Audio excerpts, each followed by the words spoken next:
Viewers, आज जो lecture है इसमें आपको बताने वाला हूँ, क्योंकि बहुत सारे स्टूडेंट्स परेशान रहते हैं इंग्लिश को लेकर कि सर लैंग्वेज है वहाँ से मार्क्स कटते हैं, एग्ज़ाम्स को कैसे क्रैक किया जाए इंग्लिश में ईजीली, है ना, टिप्स ढूंढते रहते हैं।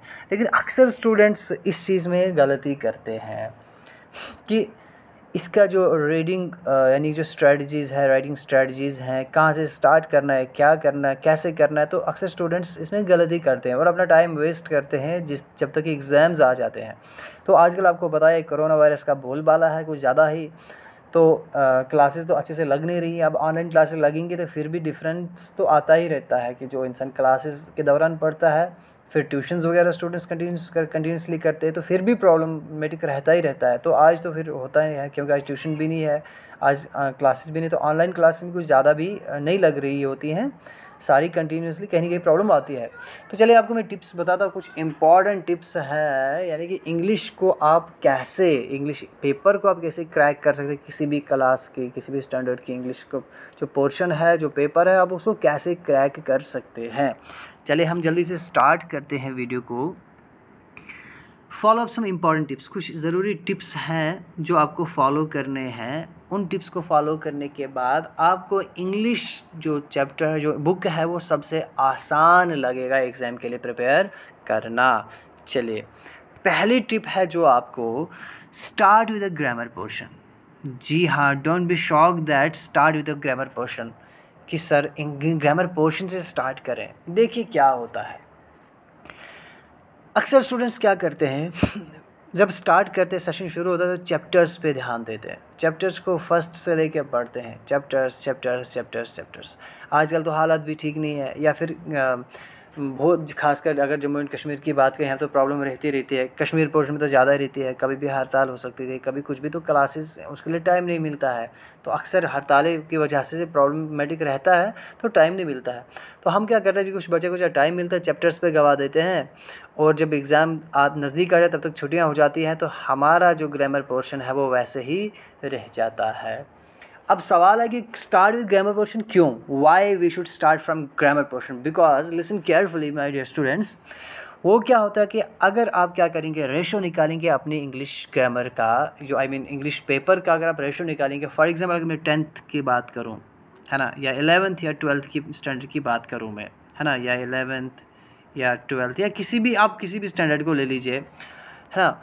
सपोज हमारे पास 100 मार्क्स का ये पेपर आता है, 100 मार्क्स का 70% प्लस, ये आपका आता है ग्रामर पोर्शन। अब देखो कैसे, यानी कि 100 में से 70 मार्क्स से ज़्यादा आपका ग्रामर से आता है। देखो कैसे आता है, आपका एस्से है ना, ये आपका ग्रामर पोर्शन में आता है, आपका लेटर ग्रामर पोर्शन में आता है, आपकी एप्लीकेशन ग्रामर पोर्शन में आती है। अब एस्से, लेटर और एप्लीकेशन को मिलाकर ही आप मार्क्स बनाएंगे, करीब ये 25 मार्क्स तक आ जाते हैं इन्हीं में से। उसके बाद आपके जो पैसेजेस हैं वो भी आपका ग्रामर पोर्शन में ही तो आता है, ठीक है ना। उसके बाद कंप्रीहेंशन आपका ग्रामर पोर्शन में आता है। ये तो मतलब एक्स्ट्रा था, जो मेन जनरल ग्रामर उससे अलावा, है ना, ये कम से कम सिक्योर कर लेते 35 मार्क्स तक ये ही। तो उसके बाद आपको कोई नोट आ सकता है ना, कोई पैराग्राफ राइटिंग आ सकती है, पैराग्राफ भी अपना ही बनाना होता है, ठीक है ना, वो भी आपको किस में आ जाता है, ग्रामर पोर्शन में आता है। अब जो जनरल ग्रामर बचता है, जैसे आपके पास नरेशंस हैं, ठीक है, नरेशंस हैं, आपके पास प्रेपोजिशन है, आपके पास मॉडल है, आपके पास आर्टिकल हैं, आपके पास नोटिस राइटिंग है जो 100% आती है। अगर 10th में आ पाए तो 100% है, मेरी गारंटी है आपको कि नोटिस 100% आएगी। चलिए मैं आपके लिए आगे मॉडल पेपर ज़रूर बनाऊंगा, उस मॉडल पेपर को अकॉर्डिंगली कि इस साल, यानी कि उस मॉडल पेपर को बनाऊंगा कि जो पैटर्न कैसे आता है और ज़्यादा हाई चांसेस किसकी आती हैं, वो इंशाल्लाह आगे आने वाले दिनों में मैं ज़रूर बनाऊँगा। उसके लिए आप कंटिन्यू वॉच करते जाइए। तो इसमें क्या होता है कि सपोज अगर हम 10th की बात करेंगे, वहाँ पर नोटिस अगर बात करें वो 100% आएगी, है ना। फिर डायलॉग राइटिंग आती है, वो तो जनरल ग्रामर है, वो आता है। उसके बाद यानी कि ग्रामर पोर्शन जो बाकी बचा कुचा वो आता है। तो कुल मिला के 70 मार्क्स से ज़्यादा बनते हैं। उसके बाद बारी आती है आपकी टेक्सचुअल क्वेश्चन की, और टेक्सचुअल क्वेश्चन वो भी रेयर होते हैं, वो कहीं से भी आ सकते हैं, राइट। बाकी 30 मार्क्स आप वो करते हैं। जस्ट सपोज आप क्या करते हैं, इमेजाइन करिए आपने क्या किया, टेक्स्ट कंप्लीट कर दिया, बुक को कंप्लीट कर दिया, एग्जाम आया, एग्जाम आप देने के ग्रामर पोर्शन आपका छूट गया, आप जाते हैं टेक्सचुअल आपका आता है सिर्फ 30 में। 30 में क्या गारंटी है आपको 30 में से सारे टेक्सचुअल क्वेश्चंस आपको लर्न होंगे। कहीं पे प्रॉब्लम आ गई 30 में से आप कितना गेन कर पाएंगे, 20। तो 20 मार्क्स से बाकी जो बचा कुछ ग्रामर का क्वेश्चन अगर आपको छूट गया है तो वहाँ से आप क्या कर पाएंगे, गैस तो लगेगा नहीं उसमें, अंडरस्टैंडिंग कंप्लीट चाहिए। तो क्वेश्चन वो अनएक्सपेक्टेडली कहीं से भी वो सेंटेंस आ सकता है ग्रामर में। तो दैट मीन्स कि आप क्या कर रहे हैं, आपकी इंग्लिश का जो पोर्शन है वो आपका बैक जा रहा है। नाउ इमेजाइन आपने स्टार्ट ग्रामर पोर्शन से गया, 2 ही महीने आपको मिले एग्जाम्स तक, फिर भी अगर ग्रामर पोर्शन आपका कंप्लीट है तो नियर अबाउट 60 मार्क्स तक आप 60 मार्क्स तक आप सिक्योर कर सकते हैं only from grammar portion, right. ये मेरी गारंटी है। अब देखो कैसे हम आगे डिस्कस करते हैं, नेक्स्ट पॉइंट क्या है, सारी चीज़ आपको पॉइंट पॉइंट क्लियर होंगी आगे। देखो नेक्स्ट क्या चीज़ है, दूसरे नंबर पे आपको आता है चैप्टर्स। आपको दूसरे नंबर पे चैप्टर्स पढ़ने हैं, पहले नंबर पे ग्रामर पोर्शन कंप्लीट करना है ना। तो फिर ये नहीं कि आप ग्रामर पोर्शन स्टार्टिंग के बाद चैप्टर को ध्यान ही नहीं देंगे, पढ़ेंगे नहीं, आप पढ़ सकते हो चैप्टर्स, लेकिन साथ में आप ग्रामर कंटिन्यूसली करेंगे। किसी दिन चैप्टर छूट भी जाएगा कोई बात नहीं, लेकिन ग्रामर का पोर्शन नहीं छूटना चाहिए।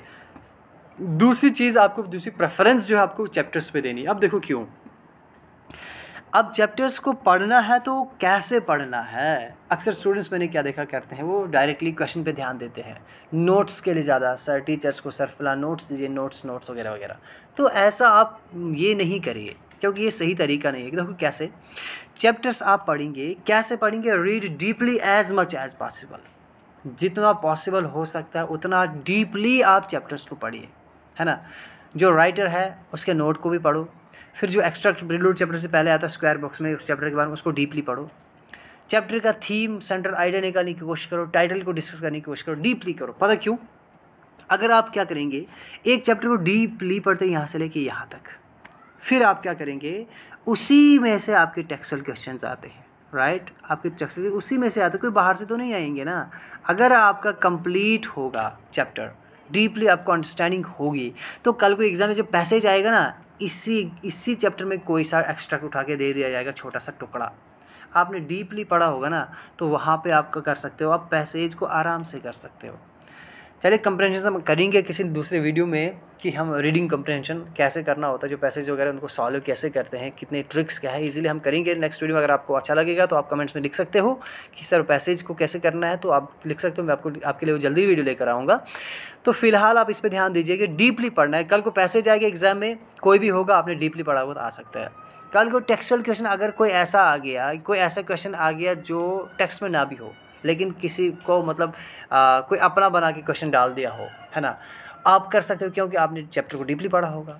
उसके बाद ये 2 चीज़ें हैं, है ना, क्योंकि फिर टेक्सुअल क्वेश्चन पे जब जाएंगे ना, चैप्टर को डीपली करने में जब टेक्सुअल क्वेश्चंस पे जाएंगे, आप क्वेश्चन नंबर 1 पढ़ेंगे, आपको जहन में आंसर आ गया होगा, खुद ही आ गया होगा, आपको नोट्स ढूंढने की जरूरत नहीं होगी। क्यों, क्योंकि आपने उतना गहराई से पढ़ा होगा, वो आपने 100% पढ़ा होगा, ठीक है, कि ये इसका आंसर क्या हो सकता है। फिर आप उसको अपनी लैंग्वेज में लिख सकते हैं, राइट।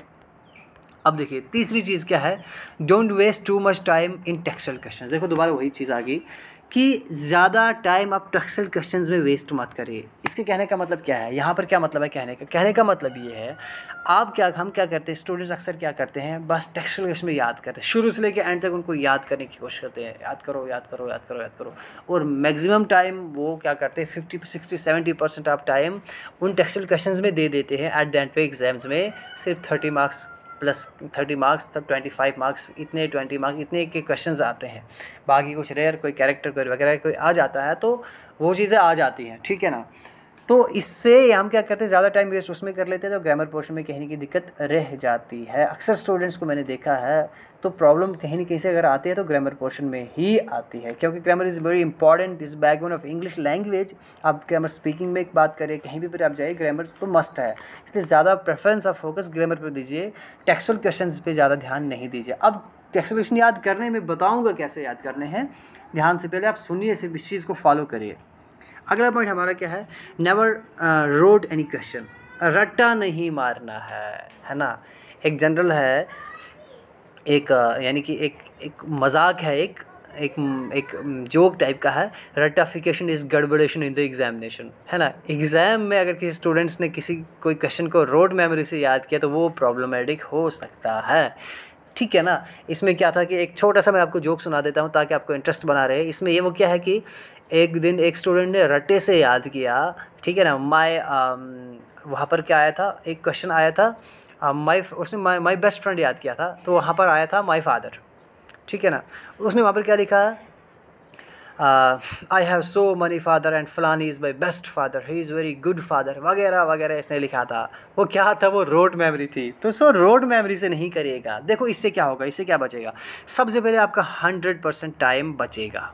वो कैसे बचेगा, अगर आप रोट नहीं करते हो, अंडरस्टैंडिंग से पढ़ते हो, 100% टाइम बचेगा। टाइम कैसे बचेगा, आपने जब चैप्टर यहाँ से स्टार्ट किया ना पढ़ना, यहाँ तक जो क्वेश्चन यहाँ पर आएगा वो आप ऑलरेडी अंडरस्टूड कर चुके होंगे। बस क्वेश्चन को आपने क्या करना है, फिर क्वेश्चन कैसे पढ़ना है, क्वेश्चन को आप पढ़ो, आंसर को आप ढूंढो, खुद आप ढूंढो उसको, अलग से नोटबुक पर खुद अपने नोट से पहले लिखने की कोशिश करो। एक बार लिखोगे, 2 बार लिखोगे, फिर अगर आपके उसके नोट्स हो गए या फिर टीचर ने आपको लिखाया होगा क्लास में, आप उस पर नज़र मारोगे। जब आप उस पर नज़र मारोगे, आपको कम से कम 70% आपने उसमें करेक्ट किया होगा। क्यों, क्योंकि आपने अंडरस्टूड किया होगा चैप्टर को। जब आप वहाँ पर देखोगे, जो बाकी का 10-20% जो अप डाउन वर्ड्स होंगे, आप वहाँ से उनको देख सकते हो। अब 2 बार 3 बार उसको पढ़ोगे, वो आपके जहन में खुद ही आ जाएगा। रट्टे की, रोड की कोई ज़रूरत नहीं, कोई जोर लगाने की ज़रूरत नहीं है। ये बेस्ट तरीका, आप ऐसे पढ़ोगे तो 100% आप एग्ज़ाम को ईजी क्रैक करोगे। और इंग्लिश आपको सबसे आसान लगेगा, क्योंकि कभी भी एक लफ्ज़ भी आपको रट्टा नहीं करना पड़ेगा, माइंड में ज़बरदस्ती बिठाना नहीं पड़ेगा। चैप्टर को पढ़ो, पढ़ना क्या है, बुक सामने रखनी है, कौन सा जोर लग रहा है माइंड पे, पढ़ना है पढ़ना है पढ़ना है पढ़ना है पढ़ना है। बाद में क्वेश्चन बोले ये क्या, हाँ ये यहाँ पर क्वेश्चन है ना। जो इंपॉर्टेंट पॉइंट्स हैं उनको अंडरलाइन कर दो, ठीक है ना, हाईलाइट कर दो, हाईलाइटर से उसको हाईलाइट कर दो। तो फिर क्वेश्चन पे ध्यान दो, क्वेश्चन क्या है, फिर उसको वहाँ पर ढूंढो। जो आपने हाईलाइट किए होंगे इंपॉर्टेंट पॉइंट्स को, उन्हीं इंपॉर्टेंट पॉइंट्स में उस क्वेश्चन का आंसर होगा।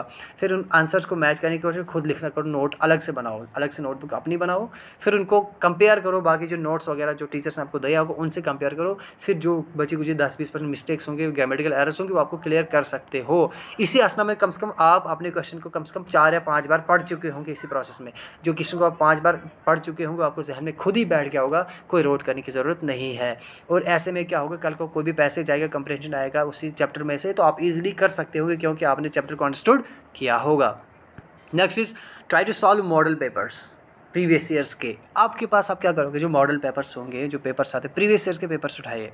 जब आप कंप्लीट करोगे आपने ग्रामर पोर्शन, आप क्या करोगे, पेपर उठाओ, पिछला पेपर, प्रीवियस ईयर का पेपर उठाओ, उसको सॉल्व करना शुरू कर दो, ठीक है ना। और ये चीज़ आप नोटिस ज़रूर करना, वहाँ पर आपको चेक करो, देखो टेक्सुअल क्वेश्चन कितने मार्क्स के आए हुए हैं और पैसेजेस कितने आए, एक्से कौन सा है, ग्रामर पोर्शन कितने मार्क्स का आया हुआ है। ये चीज़ आप ज़रूर नोटिस करना। आप क्या करना, उस चीज़ को सॉल्व करने की कोशिश करना। जब उसको सॉल्व करोगे ना, एक पैटर्न आपको पता चल जाएगा, उससे आपको जो भी एरर्स मिस्टेक्स आपको दूर हो जाएंगे और आपको पता चल जाएगा कि पेपर किस एंगल का आता है। चलिए मैं आपके लिए एक मॉडल पेपर ज़रूर लेके आऊँगा आगे टाइम आने पर। और last and important thing is that revise and practice. देखो ग्रामर के लिए आपको रिवाइज ज़रूरी है, प्रैक्टिस ग्रामर के लिए ज़रूरी है। अगर आप एक बार ग्रामर का कोई टॉपिक पढ़ लेते, कंप्लीट अंडरस्टूड है आपको, अगर आपने कुछ टाइम के बाद, है ना, उसको रिवाइज नहीं किया, यानी कि प्रैक्टिस नहीं की उस चीज़ को, तो वो आपका पढ़ना वेस्ट है, क्योंकि वो आपको माइंड से सारे फॉर्मूलाज, वो रूल्स निकल गए होंगे। इसलिए practice makes man perfect and perfect practice makes man a perfect. यानी कि प्रैक्टिस आप करोगे बार बार, वो आपके जहन में आता जाएगा, कल को आपको इजीली हो जाएगा, ठीक है ना। अभी बहुत सारे ग्रामर पोर्शन है, मैंने बहुत सारे वीडियोस बनाई हुए, नरेशन से बनाए हुए, डीपली मैंने बनाए हुए, सारे रूल्स को करने की कोशिश की है, आर्टिकल्स पे, पंक्चुएशंस पे और बनाए हुए हैं। और जो भी नेक्स्ट जो भी कोई अगर टॉपिक आपको चाहिए, लगता है कि जल्दी चाहिए आपको टॉपिक, या कोई टॉपिक आपको कोई प्रॉब्लम हो रही है कहीं पे, तो आप कमेंट बॉक्स में ज़रूर लिख दीजिएगा कि फलां टॉपिक पर सर, तो मैं आपके लिए ग्रामर पोर्शन का टॉपिक लेकर आऊँगा। आप ये ट्रिक्स फॉलो करें और आप इजीली, सबसे आसान सब्जेक्ट आपको इंग्लिश लगेगा और इजीली आप इसको क्रैक कर दोगे। आई होप ये आपके लिए हेल्पफुल रहा होगा।